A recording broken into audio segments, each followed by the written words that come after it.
আজকে আমরা সফর পথে কোথাও না মিলে নিম্নের এই দোয়াটি পড়িতে হয়। আগে আমরা অর্থ সম্পর্কে জানব। মুসাফিরি অবস্থায় পথিমধ্যে কোথাও বিশ্রাম করিতে বা অন্য কোনো প্রয়োজনে না মিলে এই দোয়া পাঠ করিবে। হাদিস শরীফে আছে, যে ব্যক্তি কোনো মঞ্জিলে নামিয়া এই দোয়া পাঠ করিবে, সেই মঞ্জিল হইতে রওনা হওয়া পর্যন্ত তাহাকে কোনো বস্তু ক্ষতি করিতে পারিবে না। সুবহানাল্লাহ। অবশ্যই আপনারা এই দোয়াটি মুখস্থ করে নেবেন। দোয়াটি খুবই সহজ এবং অর্থ সম্পর্কে আমরা আগে জানি।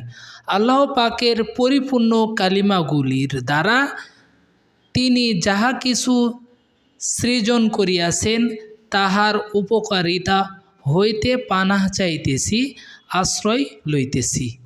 অবশ্যই আপনারা এই দোয়াটি মুখস্থ করে রাখবেন, কারণ যদি কোনো জায়গায় আপনারা নামেন, যদি আপনি কিন্তু বেঁচে যেতে পারেন। আউযু বিকালিমাতিল্লাহি তাম্মাতি মিন শাররি মা খালাক। আউযু বিকালিমাতিল্লাহি তাম্মাতি মিন শাররি মা খালাক।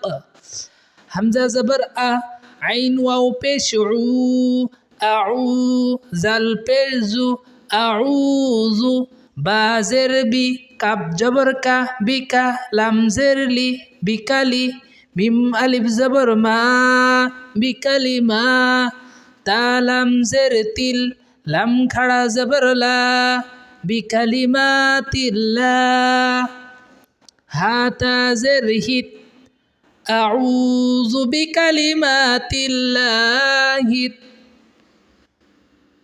তা আলিফ মিম জবর তাম। এখানে কিন্তু টান দিয়ে তারপরে তাসদিদ ধরতে হবে, এখানে একটা কায়দা আছে। এই জন্যে এটা হলো কালমি মুদ্দালাজিম কালমি মুসাক্কালের কায়দা। এই জন্য এখানে কিন্তু টান দিয়ে তারপরে মিমকে ধরতে হবে। তাম আবার গুন্না হবে, এখানে ওয়াজিব গুন্না আছে। হরকতের বামে নুন ও মিমে তাসদিদ হলে গুন্না করে পড়তে হবে, টান দিয়ে গুন্না করতে হবে। তাম মিম আলিফ জবর মা, তাম্মা তা চার আলিফ টান হবে। তাজের তি, আউযু বিকালিমাতিল্লাহি তাম্মাতি মিম নুন জের মিং, শিন র জবর শার, র জের রি, মিং শাররি মিম আলিফ জবর মা, মিং শাররি মা খ জবর খ, লাম জবর লা, খলা কব জবর ক, খলাক। আউযু বিকালিমাতিল্লাহি তাম্মাতি মিন শাররি মা খালাক।